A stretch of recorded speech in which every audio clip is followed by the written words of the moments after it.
¿Qué tal? Bienvenidos a esta nueva serie de la Universidad Autónoma de Tamaulipas en México, Ciencias del Espacio. En el programa anterior dimos inicio y presentamos a ustedes a quien estará con nosotros durante la serie, el doctor Ramiro Iglesias Leal, experto en temas del espacio. La semana pasada le presentamos a usted el currículum completo del doctor, pero nos gustaría mencionarle nuevamente que además de sus estudios de medicina interna en París y cardiología en Londres y México, así como medicina aeroespacial en la Fuerza Aérea y la NASA de los Estados Unidos, ha trabajado en el campo de la investigación aeroespacial, ofreciendo conferencias en diversas partes del mundo. Sus últimos libros son La ruta hacia el hombre cósmico y Cardiología aeroespacial. Hoy, nuevamente con nosotros, el doctor Ramiro Iglesias Leal, a quien saludamos con mucho gusto. Nos da mucho gusto, doctor, tenerlo nuevamente aquí en Ciencias del Espacio. El gusto es para mí. Muchas gracias. Doctor, y para iniciar este segundo programa de la serie, bueno, pues tendríamos que preguntarle, ¿qué entendemos por espacio exterior? Hablaremos en esta ocasión sobre lo que hay más allá de la atmósfera, las características del espacio exterior. ¿Qué es espacio exterior? Se considera el espacio exterior pues todo lo que existe más allá de la atmósfera terrestre. Y hay 3 niveles de espacio exterior. ¿En qué nivel o a qué altura termina la atmósfera terrestre? Aproximadamente a los 700 kilómetros de altura. Allí en ese límite las moléculas de aire tan rarificado en esas altitudes ya no chocan unas contra otras y entonces se considera ya que no existe pues atmósfera, no existe aire. Bueno, los 3 niveles decía es el espacio ultraterrestre, el espacio extraterrestre, se considera realmente que es el espacio interplanetario, o sea, lo que comprende el sistema solar. Uno más sería el que existe entre las estrellas de nuestra galaxia. Sería el espacio interestelar. Y el tercer nivel es ya todavía mucho más lejano, es el que existe entre las millones y millones de galaxias que existen en el universo. Los 2 primeros, o sea, el espacio interplanetario y el espacio interestelar, han sido ya surcados por naves, algunas ya tripuladas como los vuelos a la Luna y las misiones en órbita. El espacio interestelar solo por algunas naves, por ejemplo, Pionero 10 y 11 y Viajero 1 y 2 de la NASA, que están ya más allá del límite del sistema solar, están en pleno espacio interestelar, enviando información constante desde hace ya varios años. Me imagino que esta diferencia entre los espacios interplanetario, interestelar e intergaláctico tienen características, bueno, muy diferentes. Sin embargo, hoy hablaremos de lo que corresponde al espacio exterior en nuestro sistema planetario. Sí. Nosotros vemos, doctor, vemos hacia el cielo en una noche estrellada, especialmente en el campo, que es en donde se ven las estrellas, y uno ve ese maravilloso espectáculo de estrellas. Y uno se imagina que en ese lugar hay un enorme vacío. Es el vacío total, según hemos leído, nos han explicado, nos hemos enterado durante nuestra vida, que no hay nada ahí. No hay atmósfera, no hay nada. Sin embargo, hay estudiosos que dicen que el espacio está poblado, que hay muchísimas cosas ahí. ¿Por qué no nos cuenta de esto? ¿Qué es lo que encontramos en ese vacío del espacio exterior? Bien, no es totalmente vacío.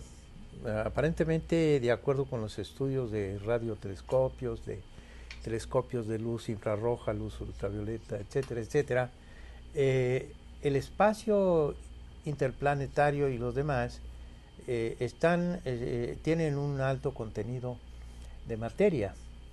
muy muy dispersa, muy diluida y todo, pero existen moléculas de gases en nuestro espacio interplanetario, existe polvo, existen partículas muy pequeñas que son micrometeoros o meteoroides del tamaño de un granito de arena, pero existe además trozos de roca, de metal, etcétera, viajando en todas direcciones, algunos en órbita solar y otros sin ningún concierto. Y hay también asteroides, y hay cometas, y hay, en fin, una serie de objetos que por lo mismo no deben considerarse como un vacío total.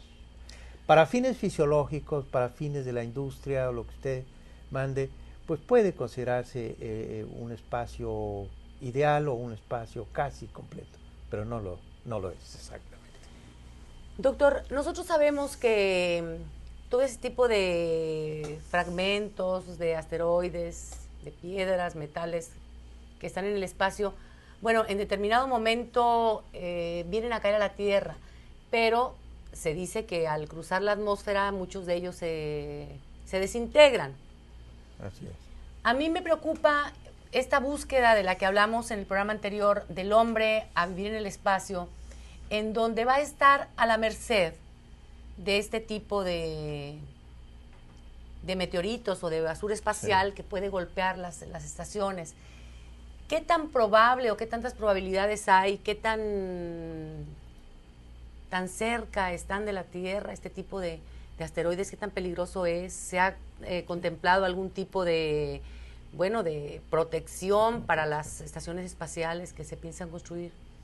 Sí, las naves, por ejemplo, de los programas soviéticos y rusos ahora, los programas de la NASA, los de la Agencia Espacial Europea, cuando regresan las naves que llegan a recuperarse, por razones distintas, la mayor parte de las naves se desintegran en caída libre, pero las que se han recuperado, se ha observado que hay impactos en la cubierta de las naves de esos gránulos que se llaman micrometeoros, y son varios, y dejan cráteres sobre el metal de la cubierta de la nave. Pero esa capa, esa pared de las naves está construida de tal manera que resistan el impacto de micrometeoros. Pero si el meteoroide, como se dice en astronomía, es un poco mayor, de medio kilogramo, de 1 kilogramo, es capaz de destruir una estación espacial o una nave espacial.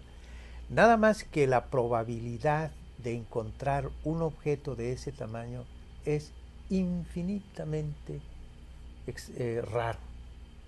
O sea que las probabilidades son casi nulas en muchos años para que pudiera haber un impacto de esa naturaleza.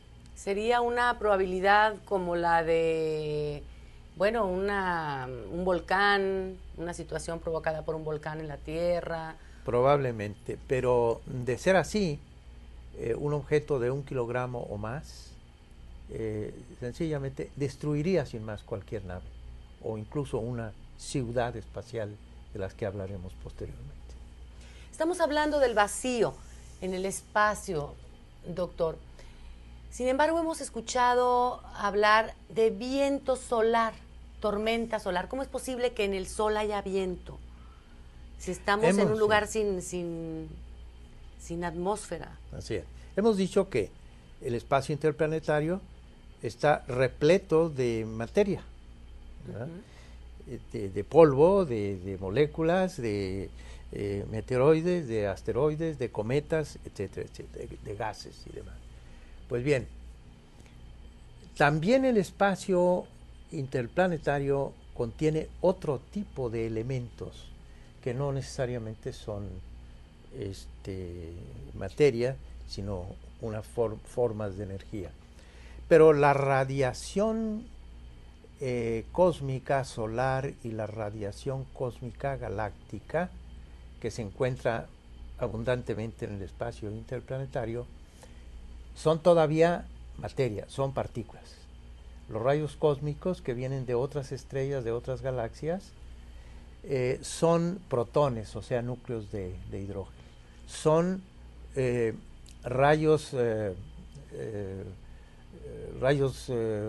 beta, rayos alfa, que son núcleos de helio. Y también núcleos desprovistos de electrones de otros elementos más pesados, como pueden ser los metales, el níquel, el hierro, el carbono, el oxígeno, etcétera, etcétera. Pero también hay electrones. Esos mismos rayos cósmicos, que así se llaman, también los emite el Sol, nuestra estrella, nuestro Sol.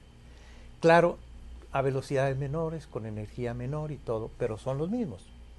Protones, rayos alfa, núcleos de elementos más pesados y electrones.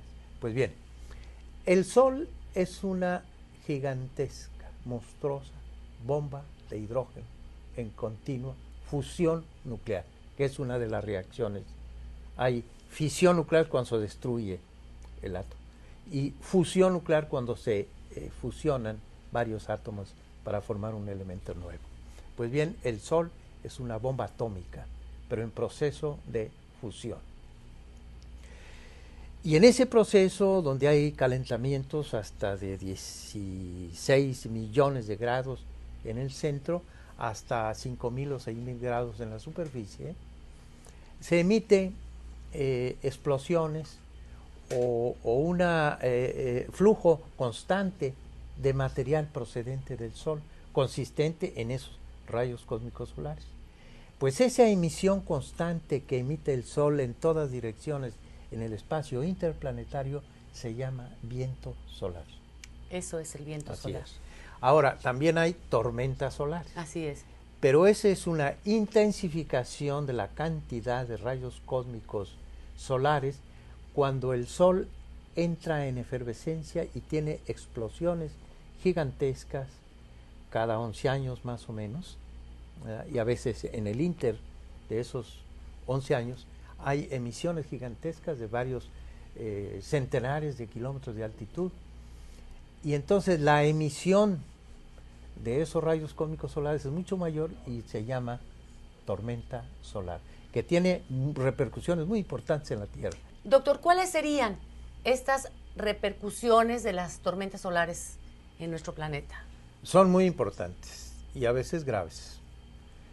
Cuando hay una emisión gigantesca de material ionizado procedente de la superficie solar, llega a la Tierra a una velocidad, esas partículas, de unos 400, 500 kilómetros por segundo, y al ponerse en contacto con la atmósfera terrestre, pero sobre todo con el campo magnético terrestre, aquí hago un pequeño paréntesis, nuestro planeta está constituido fundamentalmente de hierro y de níquel. La corteza es una capita menor de roca, en fin, pero nuestro planeta es hierro. Una bola de hierro. Una bola de hierro, que está girando cada 24 horas. Pues ese giro produce corrientes internas muy poderosas que generan un campo magnético, como una barrita de hierro magnetizado, ¿no?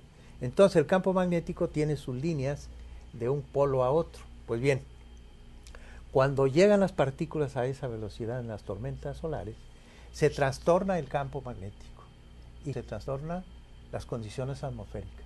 Hay precipitaciones muy severas, hay sequías prolongadas al revés, hay, digamos, efectos sobre las transmisiones de radio de onda corta y también de televisión, porque una de las capas de la atmósfera superior, que contiene 2 o 3 capas de electrones, se reúnen en la noche y son las que hacen rebotar las ondas de radio de onda corta, y es como nos podemos escuchar en cualquier parte del mundo, gracias a esa pared de electrones que en la noche se tiene en la atmósfera. Pues eso, el viento, la tormenta solar lo destruye. Por lo tanto, se trastornan las comunicaciones, las corrientes de alto voltaje, las brújulas pierden su rumbo, y biológicamente también tiene repercusiones, porque las aves, digamos, las palomas mensajeras y las aves migratorias que tienen partículas de magnetita, que son óxido ferroso en sus lóbulos frontales del cerebro, se orientan por el campo magnético, pero los polos magnéticos se trastornan también. Entonces las palomas mensajeras pierden su rumbo, las aves migratorias se pierden, etcétera. Pero además se repercute también en la fisiología humana.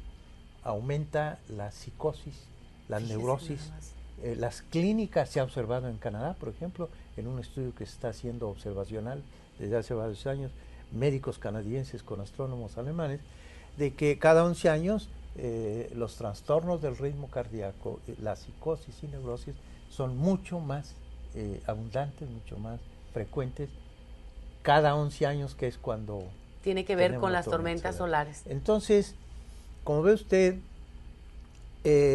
las tormentas solares tienen grandes repercusiones sobre la física y la vida en nuestro planeta.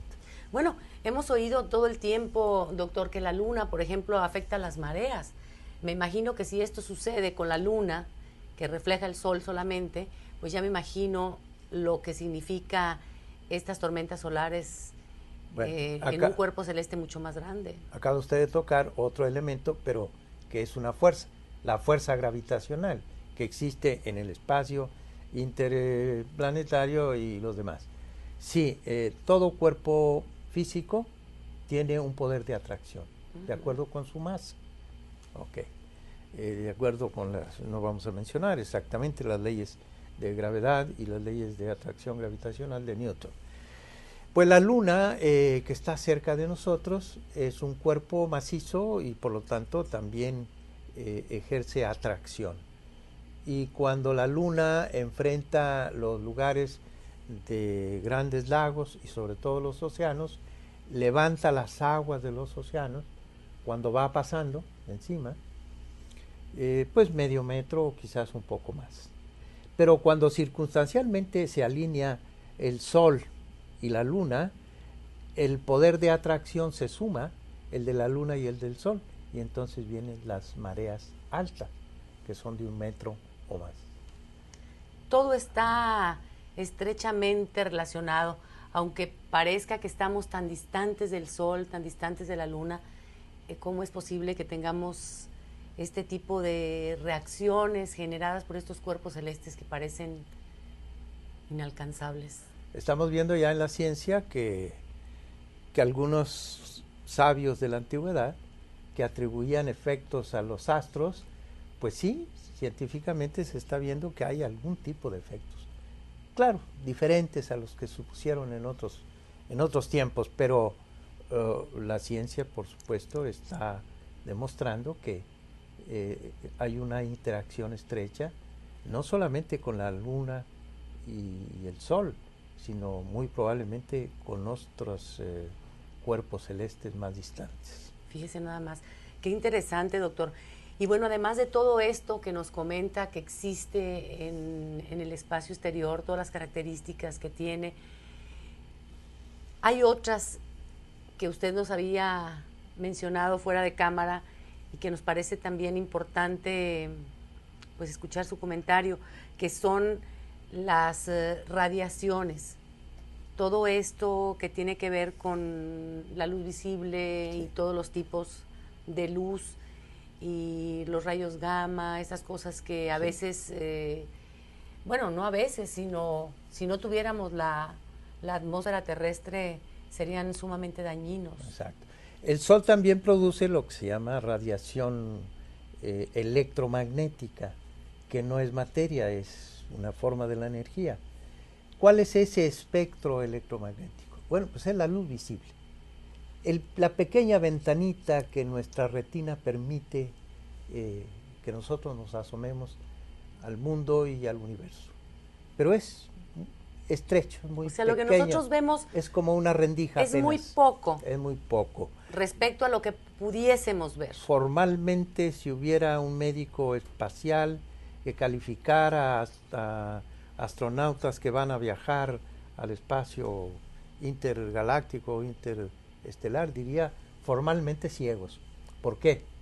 Porque no vemos la luz infrarroja, no vemos la luz ultravioleta, no vemos los rayos X, no vemos los rayos gamma. ¿Cómo veríamos si tuviéramos esas cualidades? Como los telescopios que hay ahora puestos en órbita, de radiotelescopios, también en la superficie terrestre, los telescopios de luz visible, pero los telescopios de luz ultravioleta, de rayos gamma y de rayos X, han contemplado ahora integralmente al universo y las galaxias y los astros que nosotros veíamos solo con el telescopio visual, de una forma y de un tamaño, pues nos damos cuenta que son muy distintos, ya vistos integralmente, con otro tipo de sensores, ¿verdad?, que no posee el ojo humano.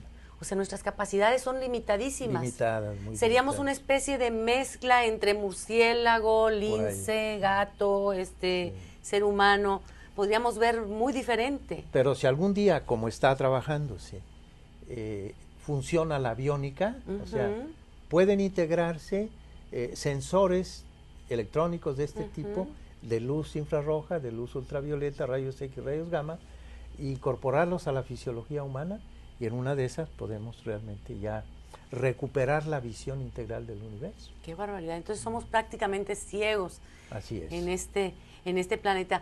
Pues tenemos temas para muchos otros programas, doctor, que seguramente cuando hablemos de las capacidades del hombre en el espacio, del hábitat, de los nuevos hábitats para la humanidad fuera del espacio terrestre, pues platicaremos sobre esto más a detalle y pues va a ser increíble. Fíjese, doctor, que yo me pregunto mucho, ¿cómo va a ser posible?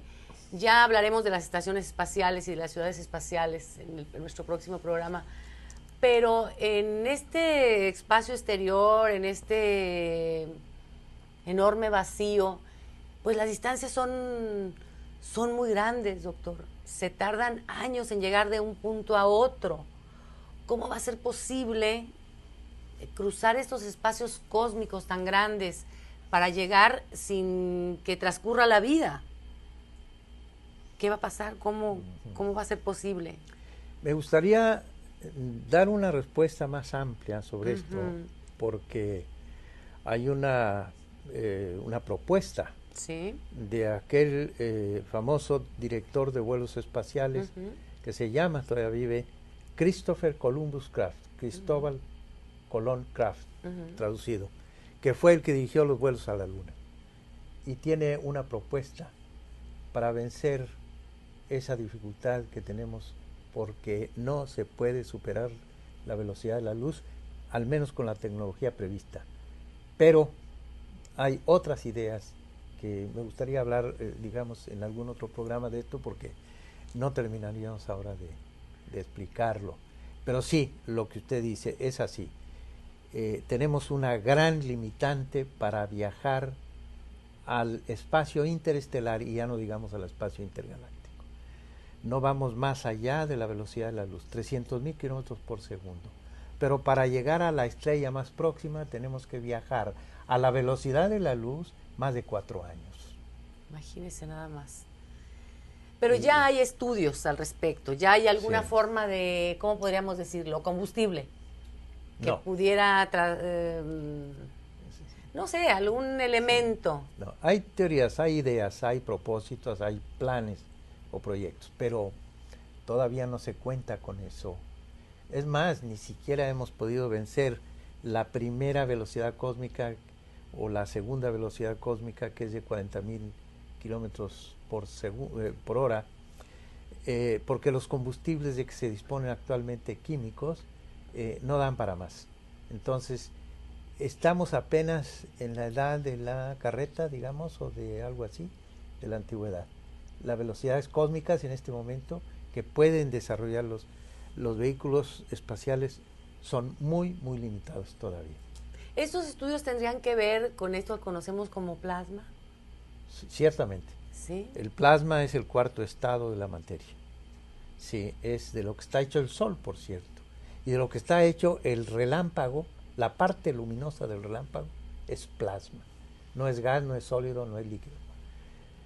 o lo que vemos en un cortocircuito en cables de alta tensión, eso, lo que se ve, la chispa, ¿verdad? Formidable que se ve, eso se llama plasma. Esa Pues sería una posibilidad. Se está trabajando en eso y las velocidades se incrementarían notablemente. Entonces a la Luna, en lugar de 3 días que se hacen con las velocidades actuales, se haría en 3 horas, por decir algo. Y en lugar de 6 meses, cuando los planetas Tierra y Marte están más cercanos, en lugar de 6 meses, 7 meses, se harían en unos días, cuando ese combustible esté en práctica. Por cierto, un astrofísico de origen costarricense con ascendencia china, Franklin Chang Díaz, que ha estado con nosotros. Claro, lo hemos visto con usted en unas fotografías. Así es. Él está trabajando sobre eso, en la NASA y en el Instituto Tecnológico de Massachusetts. Entonces, en poco tiempo estaremos ya contemplando otro tipo de naves espaciales. Pues va a ser tema precisamente de un nuevo programa, doctor. Quisiera preguntarle por último, ya que siempre se nos quedarán con usted muchísimas preguntas en el tintero, dado lo interesante del tema. Para poder viajar al espacio, ahí nos comentaba usted sobre los sistemas ecológicos sellados. Mire, antes de salir de la atmósfera, tenemos equivalentes espaciales desde el punto de vista de la vida humana. Más allá de los 15 kilómetros de altura, si no tenemos presión, si no comprimimos aire y llevamos una porción de nuestra atmósfera más arriba, de los 15 kilómetros ya no se puede respirar ni con oxígeno a presión. Arriba de los 20 kilómetros, fisiológicamente también equivalente al espacio exterior, hierven los líquidos. Los gases disueltos en la sangre, etcétera, se evaporan y demás. Y los 80 kilómetros también es equivalente, 80 kilómetros de altura es equivalente al espacio exterior, porque las naves aéreas ya no se sustentan y entonces tiene que ser navegación espacial. Y a los 100 kilómetros ya la luz solar no es reflejada por el aire, por la atmósfera, se inicia el espacio, el silencio absoluto del espacio y la oscuridad absoluta del espacio. La verdad que, como ve, mucho antes de salir de la atmósfera, necesitamos sistemas ecológicos sellados, ecosistemas herméticamente sellados, autosuficientes, para poder sobrevivir en el espacio profundo. Que podrían ser desde trajes hasta ciudades espaciales. Así es. Hablaremos de esto en otro programa. Pues doctor, me ha dado mucho gusto que esté con nosotros nuevamente. En nuestro próximo programa hablaremos de las características de las naves, los trajes, las estaciones y las ciudades espaciales. Esto es los nuevos hábitats para la humanidad en el espacio exterior. ¿No es así, doctor? Así es, sí. Y bueno, pues nos dará mucho gusto contar con su atención. Lo esperamos aquí, en nuestra próxima emisión de la serie Ciencias del Espacio. Agradezco mucho, doctor Ramiro Iglesias Leal, el compartir sus conocimientos con nosotros y su presencia aquí. Encantado, licenciado, de estar con ustedes. Muchas gracias. Hasta la próxima.